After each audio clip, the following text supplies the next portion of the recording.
Hello everybody and welcome back to another video on my channel. In today's video we're going to be taking a look at some of the new Camponotus colonies that I've recently acquired. Some of which I am incredibly excited about, such as these Camponotus castaneus. Now these ants are incredibly beautiful. As you can see, they have an incredibly amazing color of that nice yellowish orange that they are well known for. The colony, as you can tell, is very new. The colony hasn't really been around for very long, still only having its first nanitics.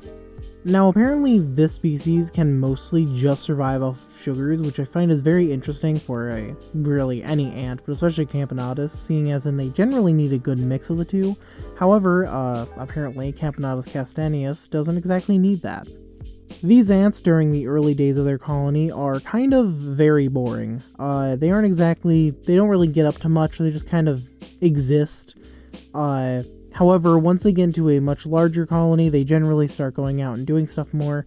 Otherwise, they are an incredibly timid ant that really doesn't really do much, to be honest.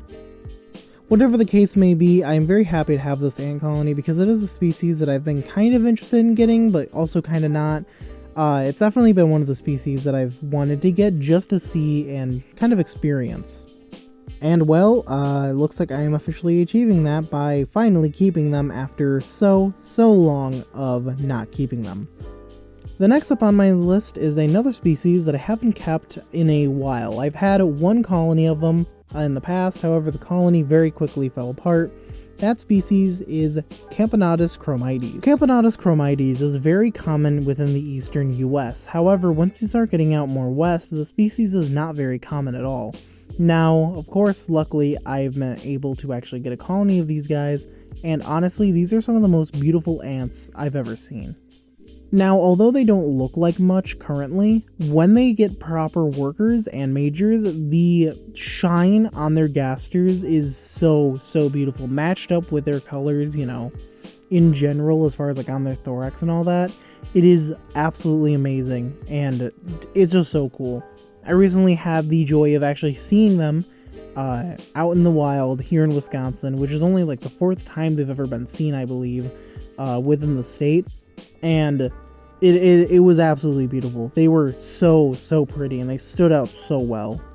I really want to get these guys to have majors because it was honestly like, I don't know, it is kind of like the best of Camponotus pennsylvanicus and Camponotus novaborichensis kind of merged together.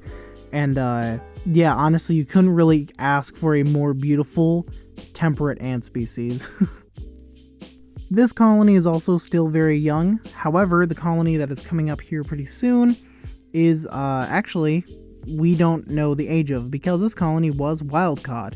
Here you can see a colony of Camponotus subbarbatus. This species is a species of Myrmentoma, which is kind of like a species group of different smaller Camponotus species, and honestly, they're really neat. This colony is decently large, and honestly the colony is really gearing up to look like it wants to get larger.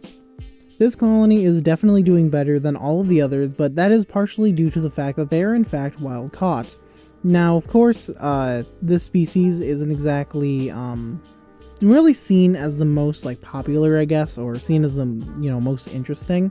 However, I've always enjoyed them because of just how they look. I love just the bands on their gasters when they have them just filled with food, or even when the queen is visigastric.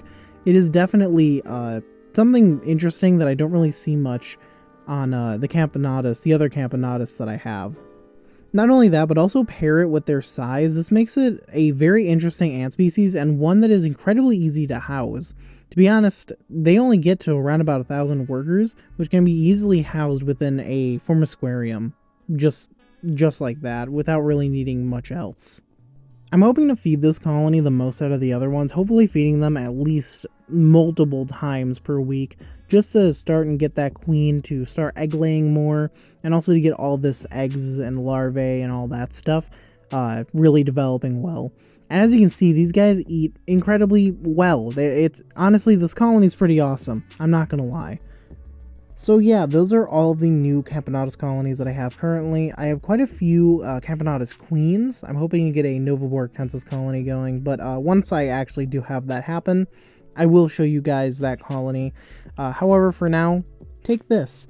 I hope you guys enjoyed this video. Like the video if you liked it. Just give it a dislike. Subscribe if you're new. Check out the Instagram, the Patreon, the Discord servers, and all that stuff in the description. And I'll talk to you guys in the next video. Bye.